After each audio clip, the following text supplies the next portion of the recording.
Bien, empecemos entonces con la sección número 4. Dice el valor original de la creación. La determinación del valor original de la creación y el modelo del valor. El valor original de un cuerpo individual no está latente en él mismo como algo absoluto.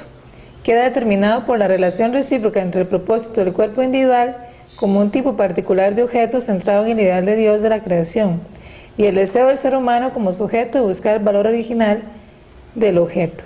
Por esta razón, para que un objeto manifieste el valor original de su creación, debe unirse con el ser humano mediante la acción de dar y recibir, formando así el fundamento original de 4 posiciones y llegando a ser el tercer objeto de Dios. Entonces, ¿cuál es el estándar del valor original de la creación? El valor original queda determinado cuando un objeto y un ser humano como sujeto establecen el fundamento de 4 posiciones centralizadas en Dios. El estándar del valor es Dios, el ser absoluto, porque Él es el centro del fundamento de 4 posiciones. Por consiguiente, el valor original de un objeto que se determina en relación al modelo de Dios como la realidad absoluta debe ser absoluto. Ok, en esta parte que leímos, ¿qué entendés por valor original de la creación? Es el valor que Dios le ha dado a las cosas desde el inicio. Sí, pero ¿cómo se determina el valor original de la creación de acuerdo a esos 2 párrafos? Depende de cómo yo lo vea, de lo que signifique para mí. ¿Un ejemplo de cómo lo entendiste? Por ejemplo, si yo tengo algo, o pues, por ejemplo, este libro, si para mí vale mucho porque me lo regaló mi mamá, tal vez para usted sea solo un simple libro, o sea, porque usted lo ve solo como el objeto que es. En cambio, para mí tiene como, implica sentimientos, significa como el amor de mi mamá, la dedicación de mi mamá. ¿Y eso cómo se relaciona con Dios? De lo que Dios es con respecto a nosotros, lo que siente Dios con nosotros o como Dios nos ve a nosotros. Bueno, hablemos por ejemplo de una flor. ¿Cómo lo verías en ese sentido? ¿Cómo lo explicarías? Depende de qué flor sea. Uy, una rosa. No me gusta mucho. ¿Un clavel? No, bueno, hablemos de la flor que me gusta a mí. Exactamente, ¿cuál es? Digamos, un tulipán. Ok. Si a mí me gusta mucho, tal vez a usted no. Entonces yo lo cuido, lo riego todos los días, le echo abono para que él vuelva a florecer y me dé esa flor que tanto me gusta a mí. Pero si a usted no le gusta, tal vez le dejaría que no le pone atención, no le echa agua y entonces se marchitaría. Pero como a mí me interesa mucho porque me gusta esa flor y yo quiero verla bonita, entonces yo la cuido y le presto atención. ¿Y cómo se ve ahí el valor original de ese tulipán?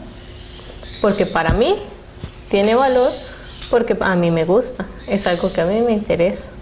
En cambio, si a usted no, entonces pierde totalmente el valor con respecto a cómo lo veo yo. Ok, bueno, eso en cierta medida es verdad, pero en otra medida no es cierto, de acuerdo al valor original de la creación. Lo que está diciendo es que si el aprecio que tienes por ese tulipán coincide con el propósito por el cual Dios lo creó, entonces ese tulipán tiene valor original. Pero si difiere, ¿de acuerdo? O sea, si aprecias ese tulipán, pero con un propósito diferente por el cual Dios lo creó, entonces ese tulipán no tiene el valor original de la creación. O sea, el tulipán por sí mismo no puede adquirir este valor.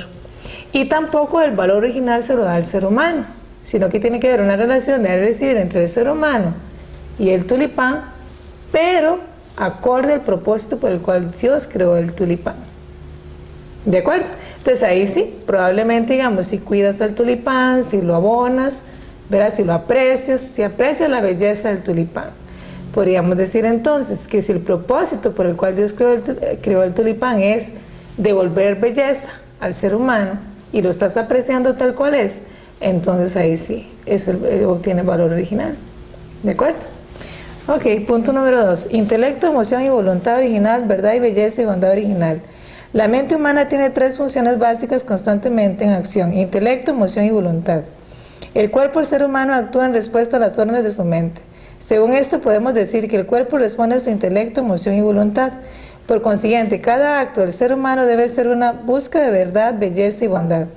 Dios, que es el sujeto de la mente humana, es también el sujeto del intelecto, emoción y voluntad humanos. Cuando el ser humano responde con su mente al intelecto, emoción y voluntad original de Dios, su cuerpo actúa de acuerdo a la voluntad de Dios, Por lo tanto, la conducta del ser humano reflejaría los valores de belleza, de verdad, belleza y bondad original. Ok, Melissa, de acuerdo a este texto, ¿cómo es que el ser humano puede reflejar los valores de verdad, belleza y bondad original? Según como según como le respondamos a Dios. Ajá, pero ¿en dónde se podría expresar eso? O sea, ¿en qué parte del ser humano? Nuestras actitudes. ¿En las actitudes? Ok, sí, porque tiene Por que ver. ejemplo, con respecto a que nosotros podíamos reflejar esto, digamos, a Dios, si Dios es invisible. Sí, exactamente. ¿Cómo se podría reflejar? Sí, te estoy haciendo la pregunta. ¿Cómo lo reflejamos nosotros? Amor y belleza. Ok, vamos Dios. a volver a leer el párrafo y préstame bastante atención y me dices cómo lo entendés. ¿Está bien? Intelecto, emoción y voluntad original y verdad y belleza y bondad original. La mente humana tiene tres funciones básicas constantemente en acción: intelecto, emoción y voluntad. El cuerpo del ser humano actúa en respuesta a las órdenes de su mente. Según esto podemos decir que el cuerpo responde a su intelecto, emoción y voluntad. Por consiguiente, cada acto del ser humano debe ser una búsqueda de verdad, belleza y bondad. Dios, que es el sujeto de la mente humana, es también el sujeto del intelecto, emoción y voluntad humano. Cuando el ser humano responde con su mente al intelecto, emoción y voluntad original de Dios, su cuerpo actúa de acuerdo a la voluntad de Dios. Por lo tanto, la conducta del ser humano reflejaría los valores de verdad, belleza y bondad original. Ok. Entonces, la pregunta que te hice antes fue, ¿cómo es que el ser humano puede reflejar los valores de verdad, belleza y bondad original? De acuerdo a este párrafo. Según el texto, reflejando la emoción, intelecto y voluntad de Dios. Exactamente. O sea, aquello que está en la mente del ser humano, ya hemos concluido, tiene que provenir ¿de qué? De Dios. Entonces, el ser humano tiene intelecto, emoción y voluntad, Dios también. Uniéndolos con Dios, entonces podría reflejar esos valores. ¿De acuerdo? Ok, punto 3. Amor y belleza, bien y mal, justicia e injusticia. Amor y belleza.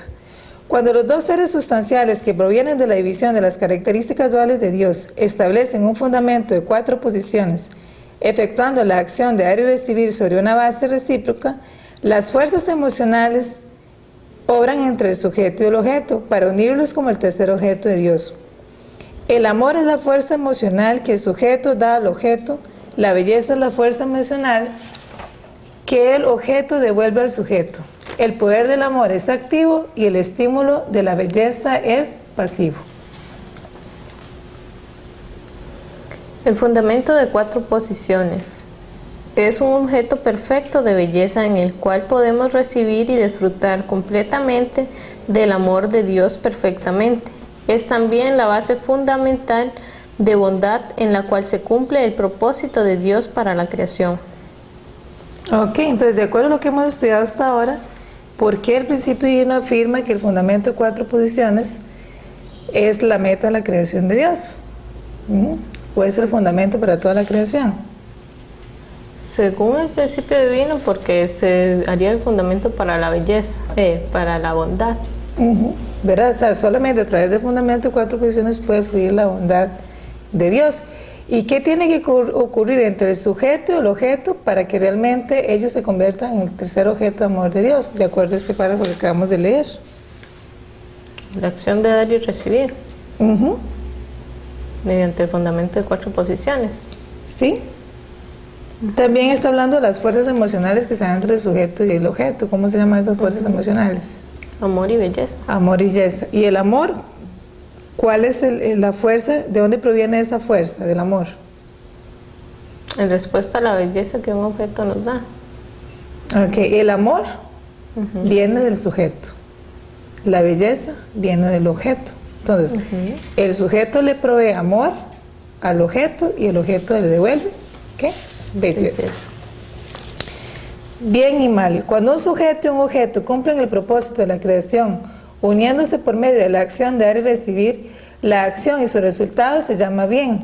Cuando el sujeto y el objeto van en contra del propósito divino de la creación, estableciendo el fundamento de 4 posiciones centradas en Satanás, esta acción o su resultado se llama mal.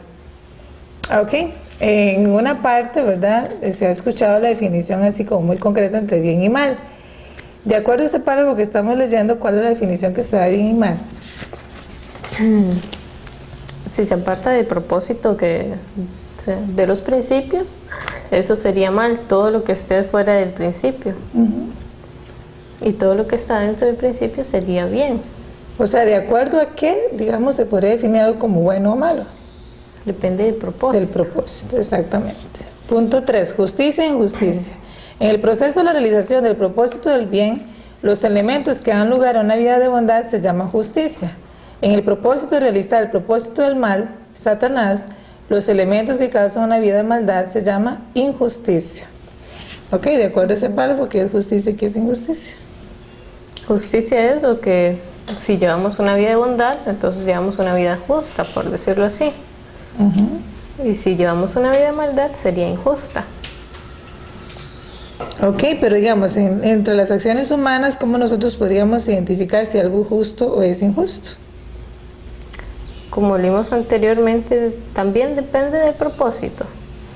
¿O aquí no varía?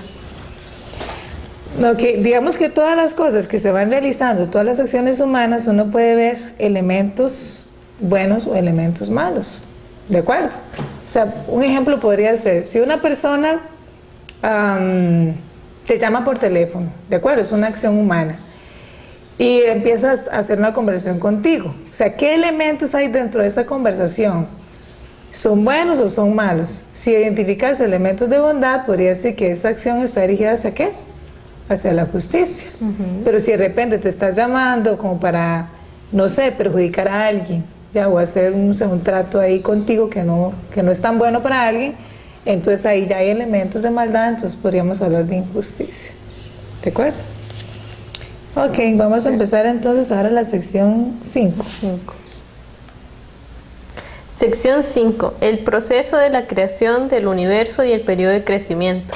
El proceso de la creación del universo. La creación del universo duró un periodo de 6 días. Según esto podemos ver que hubo un periodo de 6 días relacionado con la creación del universo. El proceso de la creación descrito en la Biblia está de acuerdo con el proceso evolutivo de la creación conocido por los científicos modernos.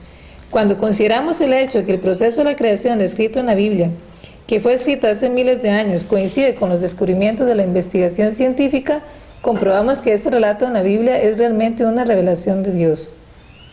El universo no apareció de repente sin ningún lapso de tiempo, sino que para la formación del universo se necesitó un tiempo considerable.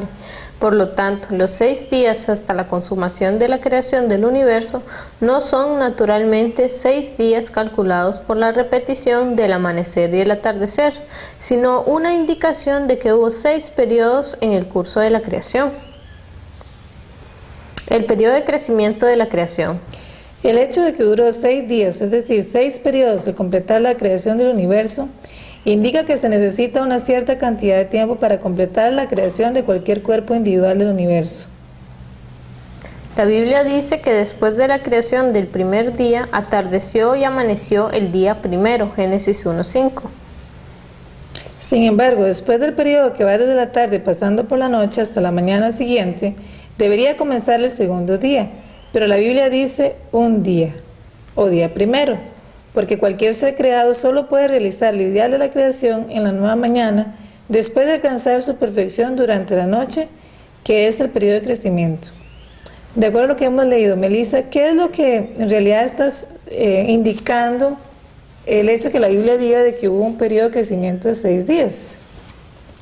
Primero que no son literalmente 6 días, ¿verdad? Que son 6 periodos. Entonces, en medio de la tarde y la mañana, que estaba la noche, que es donde crecía todo, por decirlo así. Sí, y digamos, en resumen, lo que está indicando es que se necesita un periodo de tiempo para crear todo, ¿verdad?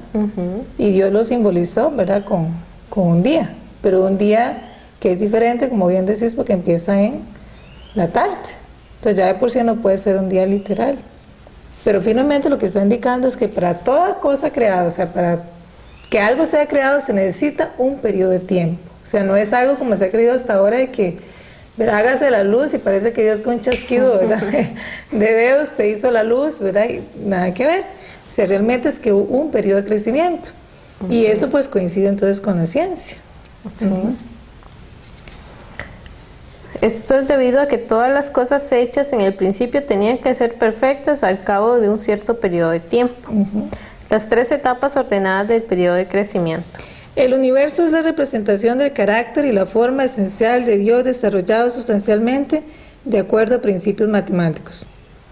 Podemos deducir que Dios es de hecho matemático. Dios es la realidad absoluta, el centro neutral existente de las 2 características. Por lo tanto, Él es la realidad del número 3. Cada ser creado, siendo una imagen o una expresión simbólica de Dios, ha sido creado para seguir el curso del número 3 en su existencia, movimiento y crecimiento. Cualquier criatura para llegar a la perfección debe crecer hasta la madurez siguiendo las 3 etapas ordenadas de formación, crecimiento y perfección. El ser humano, al caer antes de completar las 3 etapas del periodo de crecimiento, no pudo cumplir el propósito de la creación. Por lo tanto, para alcanzar este propósito debe primero recorrer estas 3 etapas. ¿En qué momento cayeron los primeros antepasados humanos? Cayeron durante su periodo de crecimiento, mientras estaban aún inmaduros. ¿En qué etapa del periodo de crecimiento cayó el ser humano? Podemos afirmar que cayó en el nivel final de la etapa de crecimiento. Ok, de acuerdo al texto que acabamos de leer,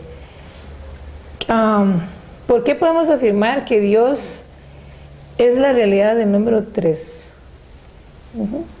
Por eso es que se dice que Dios es una Trinidad.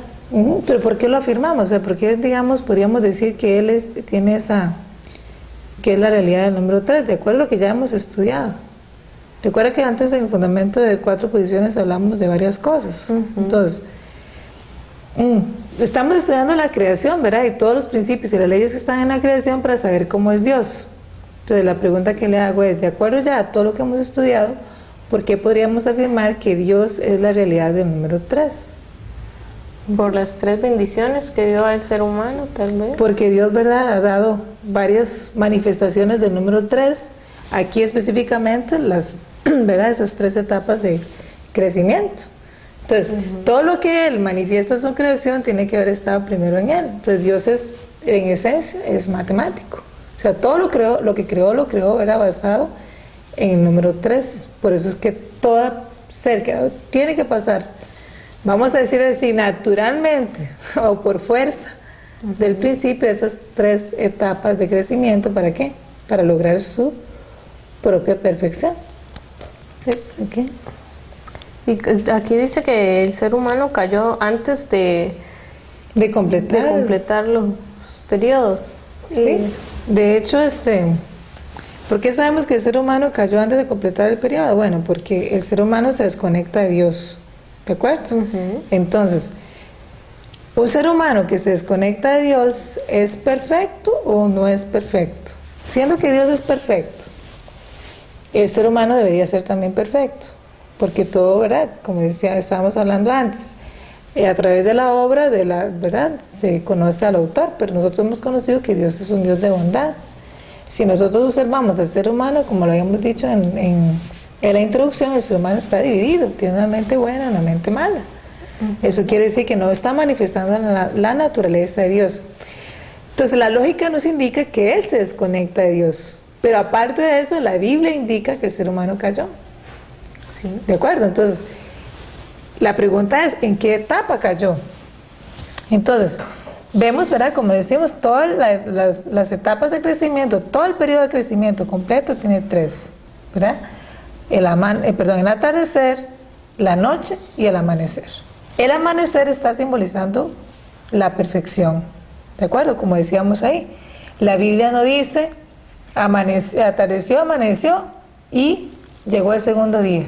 No, dice atardeció, amaneció, día primero. Lo que está indicando es que hay un periodo de tiempo nada más, que está dividido entonces en tarde, noche y mañana, indicando que entonces son 3 periodos. El principio divino lo llama formación, crecimiento y perfeccionamiento. Ahora, ¿por qué se llama así? Si nosotros analizamos el Génesis, vemos De acuerdo al relato del Génesis, Dios primero creó aquello que era como lo más básico dentro del universo, para que todo lo demás pudiera llegar a existir. Sí. Y después hubo un periodo donde, ¿verdad?, que las cosas crecen, se desarrollan y las cosas se perfeccionan, hablando de la creación.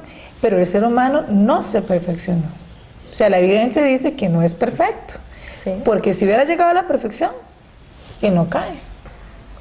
Porque si decimos que el ser humano perfecto cae, estaríamos afirmando que Dios, que es perfecto, también podría caer. Entonces no es lógico. La pregunta es entonces, ¿en qué etapa cayó? ¿Verdad? Sí. Entonces, vemos formación, crecimiento. Por lógica sabemos que no pudo haber llegado a la etapa de perfección. Entonces se cayó como en la última etapa, ¿verdad?, del periodo de crecimiento. Ahora, cae y queda en la condición de ser humano caído. Él tiene que volver a recuperar, ¿verdad?, su posición a donde estaba antes de la caída y seguir hasta cumplir la meta de la creación. Entonces tiene que elevarse por esas 3 etapas de crecimiento. Y aquí es donde hablamos del proceso de salvación. Recuerden que habíamos hablado del proceso de restauración, sí, que era igual a la salvación, porque tiene que volver a pasar por esas etapas que perdió y aparte de eso completar el propósito de la creación, cumpliendo su propia perfección. Okay.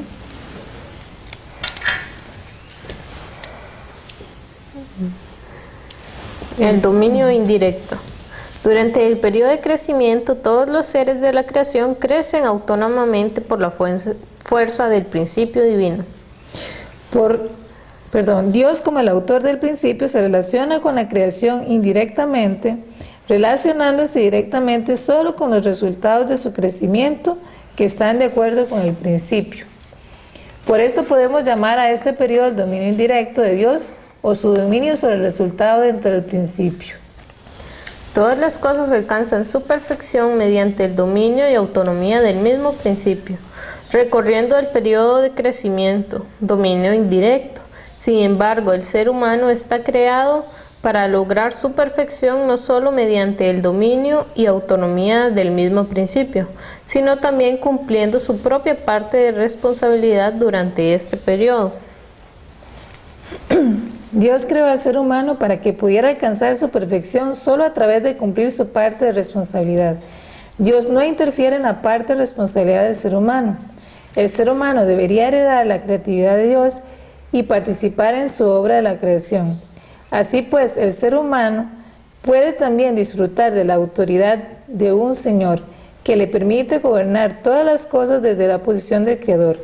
De la misma forma que Dios, el creador del ser humano, tiene dominio sobre el ser humano. Ok, de acuerdo a esto que leímos, ¿qué es el dominio indirecto de Dios? Y cómo el ser humano pasa por ese dominio. Dice que es el dominio indirecto es donde Dios no interfiere, sino según lo que nosotros hagamos, nuestras acciones. Sí, depende de las acciones. Entonces, si está de acuerdo, si está dentro del principio, o sea, dentro de las leyes que Dios creó, si funciona como Dios lo planificó, entonces Dios puede tomar esos resultados. Y esto que habla de la responsabilidad que tenemos. Exactamente, el ser humano puede, digamos, pasar exitosamente por el dominio indirecto, o sea, por todo ese periodo de la creación, en el cual Dios no lo domina directamente, si cumple su parte de responsabilidad. Entonces ahí aparece, ¿verdad? Algo que el principio divino explica, que en ninguna otra parte se explica, que tiene que ver con la porción de responsabilidad humana. O sea, hasta ahora todas las cosas que han ocurrido en el mundo, siendo buenas o malas, se le han dado la responsabilidad de Dios, porque las personas creen fielmente de que todo lo que ocurre es voluntad de Dios. No obstante, sabemos que los principios de la creación explican que, o existe un principio en la creación que tiene que ver con la porción de responsabilidad humana, o sea, nada. O sea, el ser humano no se perfecciona si no cumple su propia parte de responsabilidad. Entonces, ¿cuál va a ser la evidencia de que el ser humano cumple su responsabilidad? Sí. Que pase por el periodo de dominio indirecto de forma exitosa. Entonces lo vamos a ver acá. ¿De acuerdo? Entonces, ¿qué es la esfera del dominio indirecto? Aquí están las 3 etapas de ¿verdad? Del periodo de crecimiento. El ser humano va creciendo. Bueno, todas las cosas se perfeccionan de acuerdo a la ley, a las leyes naturales que ya por sí están en la naturaleza, valga la redundancia. El ser humano también funciona con esas leyes naturales, pero no es suficiente.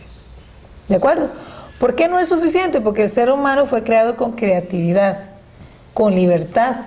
O sea, Dios no simplemente lo puso a funcionar y ya, sino que Él le dio los principios, las leyes, pero Él también tiene libertad. Y esa libertad implica responsabilidad. O sea, ¿cómo el ser humano puede tener libertad? Solamente si tiene responsabilidad. Entonces, el principio más la responsabilidad humana va a hacer que el ser humano pase por todo este periodo de crecimiento que se llama dominio indirecto, donde Dios no va a interferir. ¿Se comprende? O sea, ya Él le dio todo. Le dio las leyes, le dio los principios, le dio inteligencia para que percibiera las cosas y se diera cuenta cómo. O sea, qué tenía que hacer para perfeccionarse. Dios se lo dio absolutamente todo. Le dio un espíritu, le dio un cuerpo. Y Dios le da libertad y creatividad. Ahora, es responsabilidad humana pasar por todo este periodo, ¿de acuerdo? Y tener buenos resultados. O sea, actuar de acuerdo al propósito del bien.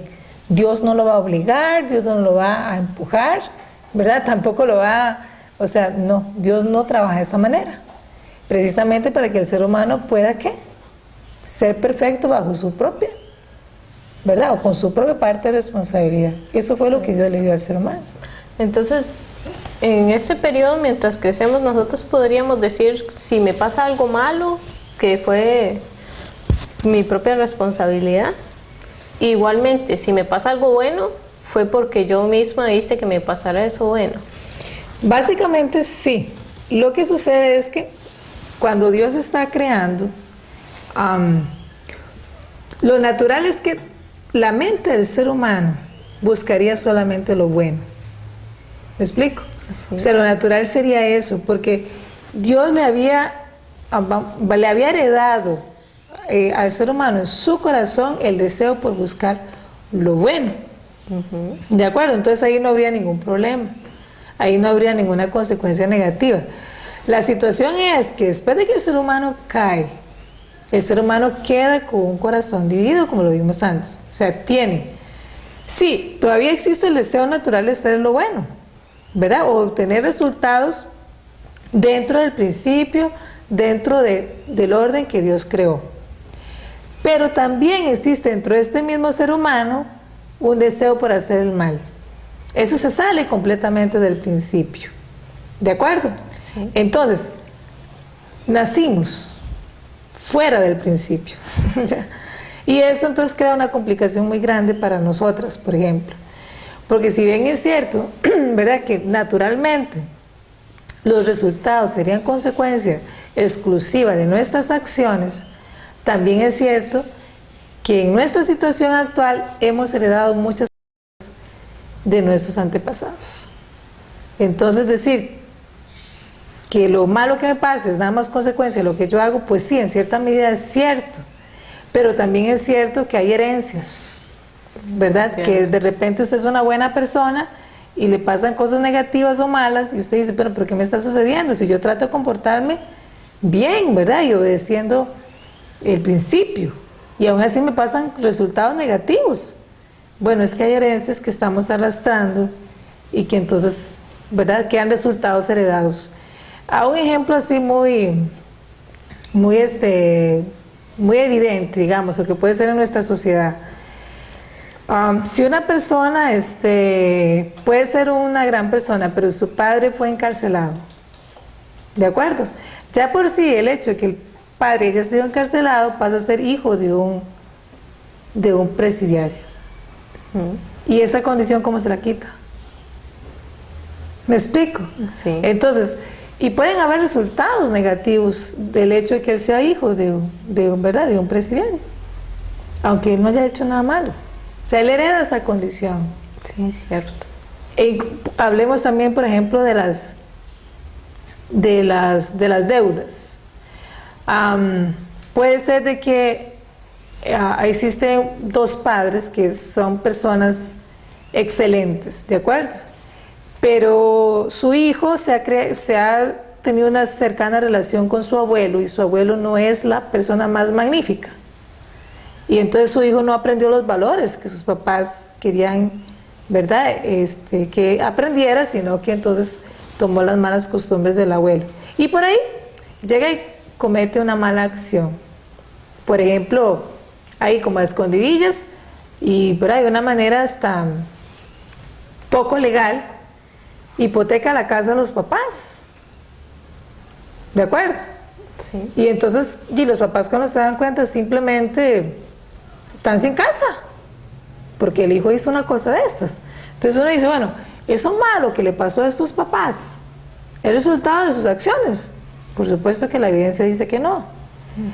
Pero hay herencias, ¿verdad? Sí. Negativas, espirituales, de costumbres que no son las mejores, que fueron traspasadas del abuelo a su propio hijo. ¿Me comprende? O sea, todo esto de la caída embarrió todo. O sea, entonces, por eso te decía que decir que todo lo malo que me ocurre es resultado de mis propias acciones, sí, pero también tiene que ver mucho con aquello que nos han heredado nuestros antepasados. O sea, las condiciones en las cuales nos han dejado. Y si hablamos de la humanidad, imagínate, ¿verdad? Son herencias de herencias. Entonces, este dominio indirecto que vemos aquí, lo que naturalmente hubiera sido bastante sencillo de lograr, porque el ser humano tendía el corazón de seguir solo lo bueno, ahora se volvió más complicado. Porque ahora el ser humano tiene que luchar por su propia perfección, pero tiene que luchar contra sí mismo. ¿Se entiende? Sí. Porque ahora tiene el deseo de seguir lo malo. Aparte de los resultados de antepasados. Entonces, esa responsabilidad humana ahorita está incluso recargada en ese sentido. ¿De acuerdo? Es más complicado cumplir la responsabilidad humana ahorita que antes de la caída. Pero ni modo, hay que cumplirla. O sea, antes, Si queremos acercarnos a Dios, no queda de otra. o sea, antes de la caída, naturalmente ya alcanzaríamos la perfección. Digamos, No tendríamos ninguna dificultad. no tendríamos el mayor problema. O sea, los problemas que hubiéramos tenido son los problemas naturales de ensayo y error, como digo yo, ¿verdad? Pero no tendrían un resultado malo, sino que sería ya propio del proceso de aprendizaje del ser humano. ¿Verdad? Se me ocurre. De repente Dios le dice a Adán que le ponga nombre a todos los animales. Así habla la Biblia, ¿verdad? Y entonces eso significa que Dios lo que quería era que Adán dominara y fuera dueño de toda la creación. O sea, que él era el que tenía el poder de poner, digamos, de descubrir cómo era la creación, como un científico ahorita, ¿verdad? Que Sí. hace investigaciones y hace una clasificación de aquello que encuentra. Exactamente lo mismo, eso fue lo que Dios le pidió a Adán. Pero ahí Adán se equivocó, ¿verdad? Entonces llegó y le puso rinoceronte, ¿verdad? Un animal que no era ese. Eso no es que sea malo, simplemente se equivocó, así como se equivoca el científico cuando hace una mala clasificación. Entonces todas esas cosas sí hubieran ocurrido, pero no hubieran tenido resultados destructivos. Hubiera sido natural dentro del proceso de la creación, y ahí el ser humano sigue aprendiendo, ¿verdad?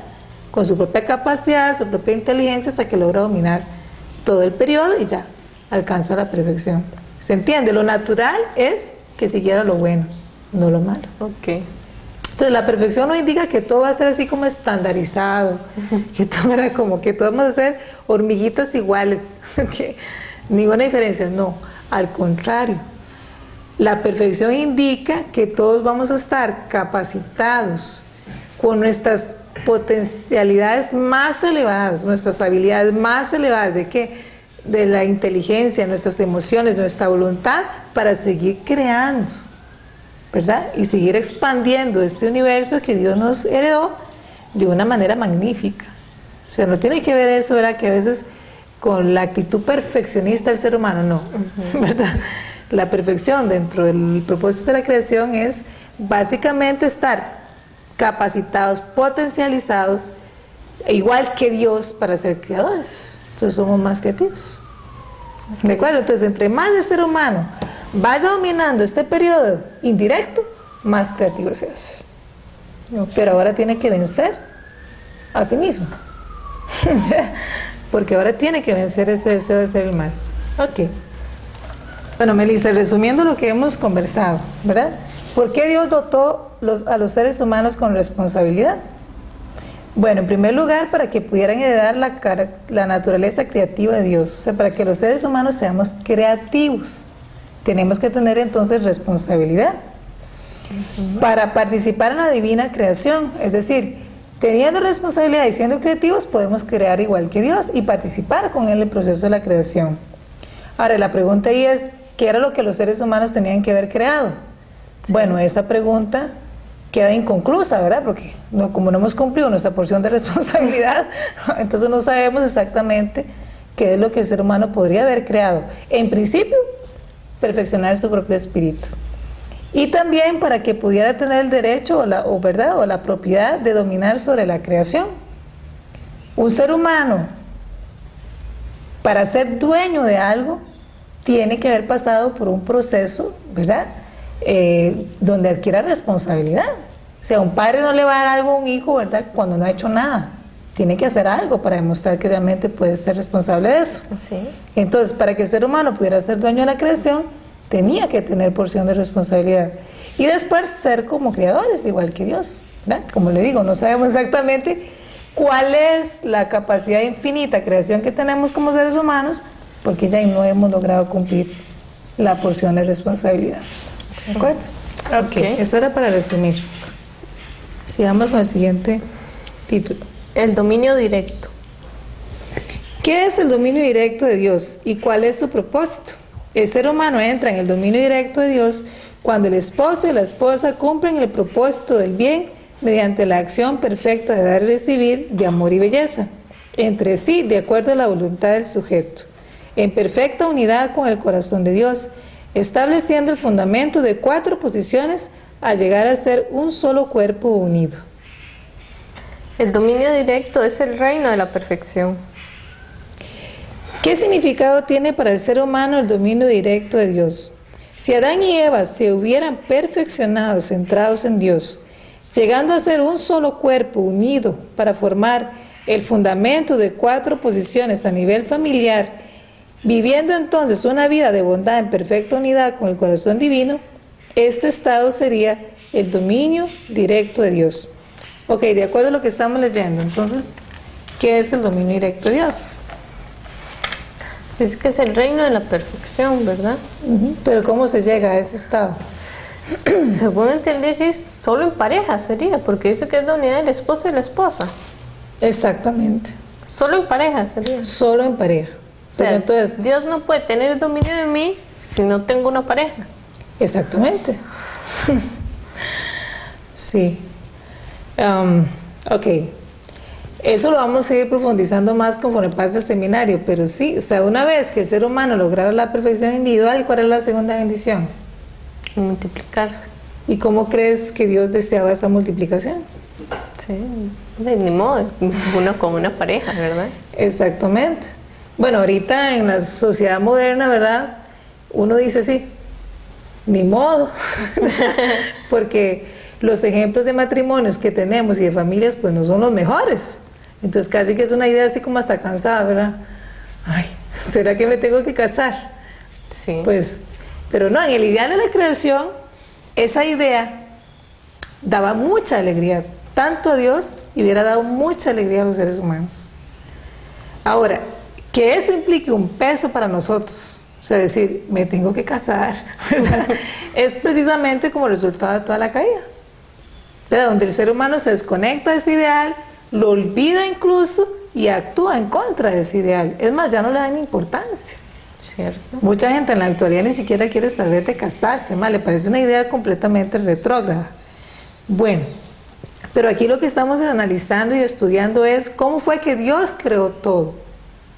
¿De acuerdo? Los principios de la creación están dándonos a conocer cómo fue que Dios creó todo y con qué propósito.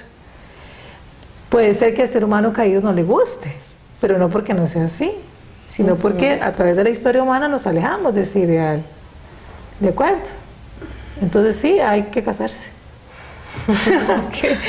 Sí, con todo esto también me viene que ahora, ¿verdad? Como se dan muchas parejas del mismo sexo que se casan en muchos países, que se está dando esta problemática. En lo personal yo nunca he estado de acuerdo con esto. ¿Qué punto de vista tienen ustedes con respecto a esto? Bueno, en realidad los principios de la creación lo que están explicando es el ideal de la creación de Dios, o sea, cómo fue que Dios creó todo. Entonces, no es afán de nuestro movimiento ni atacar ni menospreciar, ¿verdad?, ninguna cosa. En la segunda conferencia, que se llama La caída del ser humano, ahí podemos explicar y vamos a entender cuáles son los resultados de que el ser humano se haya desconectado del principio de la creación. Entonces, decir que todo lo que está ocurriendo ahorita es resultado de un mundo fuera del principio, ¿de acuerdo? Sí. Ahí podríamos, digamos, ubicar tu pregunta, pero igual ahí podríamos ubicar muchas cosas que el ser humano está haciendo actualmente, que está fuera de los principios de la creación. Lo que los principios divinos de la creación tratan de clarificar en este momento es, o clarifican es, cuál es el propósito por el cual Dios creó al ser humano. Y eso está explícito en toda la creación. O sea, esto no lo estamos inventando, no es una teoría. O sea, hay evidencia científica que realmente las cosas son así. ¿Cómo lo vemos? En las características duales que estábamos hablando de la creación. ¿Verdad? Positivo y negativo se atraen para formar algo nuevo. Eso está explícito e implícito en toda la creación. Entonces, nosotros, nos guste o no nos guste, está ahí. Y entonces lo que podríamos decir es que sí, el ser humano creó un mundo fuera del principio. Ya de por sí nosotros nacimos fuera del principio. Pero como le dije, no es afán nuestro atacar a nadie, ¿verdad?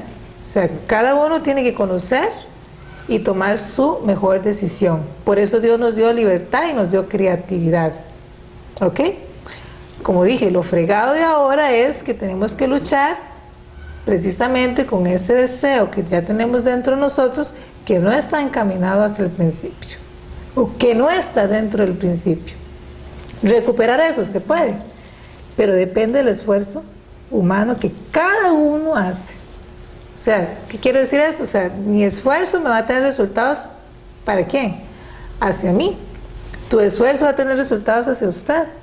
Y si hay un grupo de seres humanos grande que nos esforzamos para que todo camine dentro del principio, entonces la cosa va a generar buenos resultados. Pero ¿qué pasa si el número de seres humanos que quieren manejar las situaciones fuera del principio aumenta y aumenta? Entonces los resultados globales pueden ser también muy negativos. ¿Ok? Okay. Estudiamos cómo el ser humano asume un dominio directo sobre todas las cosas. Cuando el ser humano perfecto como sujeto y el mundo físico como su objeto llegan a ser una completa unidad centralizada en Dios y establecen el fundamento de 4 posiciones, y cuando el ser humano cumple así el propósito del bien mediante una acción perfecta de dar y recibir de amor y belleza con el mundo físico de acuerdo a su voluntad, en perfecta unidad con el corazón de Dios, entonces el ser humano asume dominio directo sobre todas las cosas. Vamos acá, que estábamos hablando, o sea, la esfera del dominio directo, entonces, el matrimonio. Nos quedó claro, ¿verdad? Sí. Ahora sí, el matrimonio es un ideal que tiene que crearse dentro de nosotros. O sea, tampoco nadie puede ser obligado a casarse. Eso no está tampoco dentro del ideal, ¿verdad? Lo natural es que los seres humanos deseamos el matrimonio. Ahora, ¿qué pasa si no lo deseamos? Bueno, si estudiamos el propósito de la creación, puede ser que ese deseo vaya naciendo poco a poco. ¿De acuerdo? Pero también en la Biblia, en alguna parte dice que algunas personas, por decirlo así, sí estaban destinadas a casarse y otras estaban, o sea, que ya están destinadas a ser eunucos, menciona la Biblia. Ok, como una posición, digamos, que te acerca a Dios. Sí, eso es cierto. Eso lo menciona Pablo, donde dice que Jesús, ¿verdad? Incluso habla de los eunucos. Y después Pablo menciona de que, bueno, que si una persona quiere dar su vida en casamiento, pues hace bien, pues si no la da, la hace mejor, ¿verdad? O sea, pareciera que es mejor no casarse, o incluso ser eunuco, para llegar más cerca a Dios.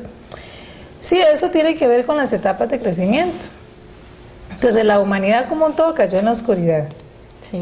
Entonces, siendo que Dios no puede heredar su naturaleza a Adán y Eva, los hijos nacidos de Adán y Eva tampoco heredaron sus características.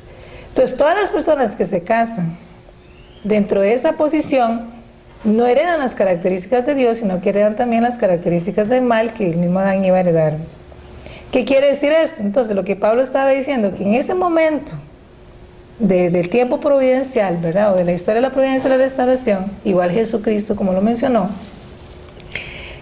no era tan dentro del principio casarse. Entonces era mejor quedarse soltero y en abstinencia. Por eso es que en un cierto periodo de la historia, la misma iglesia, inspirada por Dios, tomó la decisión de que las personas, para poder servir a la iglesia, tenían que abstenerse del matrimonio y abstenerse de relaciones sexuales, porque no era, digamos, lo adecuado. Eso era necesario para que pasara un periodo de purificación, ¿de acuerdo? Para que después el ideal de Dios pudiera sentarse en la tierra. Entonces ahora sí las personas podían empezar a casarse. Lo que sucede es que Dios inspira, ¿verdad? Pero el ser humano también comete sus fallas, a pesar de que eso fue algo tan inspirado por Dios, y el ser humano también se desvió, ¿verdad? Entonces vemos que existen muchos problemas, incluso como resultado, digamos, de las prácticas que se han dado de acuerdo a esa decisión. Pero bueno, eso tiene que ver con el ser humano caído, ¿de acuerdo? O sea, en toda la historia Dios está inspirando para que el ser humano tome decisiones de acuerdo al principio. Ahora, como hay que pasar por esas 3 etapas de crecimiento, de formación, crecimiento y perfeccionamiento, entonces van a haber cosas en el proceso de restauración que todavía no son las adecuadas de hacer porque no se han dado todas las condiciones para poder hacerlas. Pero eso también hay conferencias con las cuales yo te puedo explicar mejor. Quiere decir, un niño, ¿verdad? Un joven no se puede graduar de la universidad sin haber pasado por la escuela. Sí. Entonces, aplica ese ejemplo. El ser humano no se podía casar sin haber pasado por el dominio indirecto. Que significa, ¿verdad?, un periodo de aprendizaje, de crecimiento y de perfeccionamiento. Entonces, el ser humano era imperfecto, caído, entonces por eso Jesús habla de que era mejor, ¿verdad?, incluso ni siquiera sentir deseos sexuales, y Pablo también lo hace ver cuando dice que era mejor no casarse. Sí. Tiene que ver con el estado caído del ser humano, o sea, con esa pérdida de la naturaleza original y con todo lo malo que se fue, digamos, gestando a partir de este mundo fuera del principio. Pero de acuerdo a lo que hemos aprendido, el ideal de Dios sí es el matrimonio. O sea, cuando Él dice multiplicar en el Génesis, lo está dejando claro. Entonces se dice que el dominio directo es hasta que, o sea, se forma una pareja. Por ejemplo, se me ocurre que las personas de ese tiempo que murieron así, solteras, por decirlo así, no lograron alcanzar el dominio directo. Entonces, estas personas, ¿qué pasa con ellas? Bueno, lo que te puedo decir ahorita es que no logran alcanzar el dominio directo, o sea, Dios no las puede dominar directamente, no se hacen uno con Dios. Al dominio directo dice es el cumplimiento del propósito, el cumplimiento del bien completamente realizado, o sea, la esfera de la perfección. No se logra, ¿verdad?, si no se da el matrimonio. Bueno, vamos a hacer un descanso.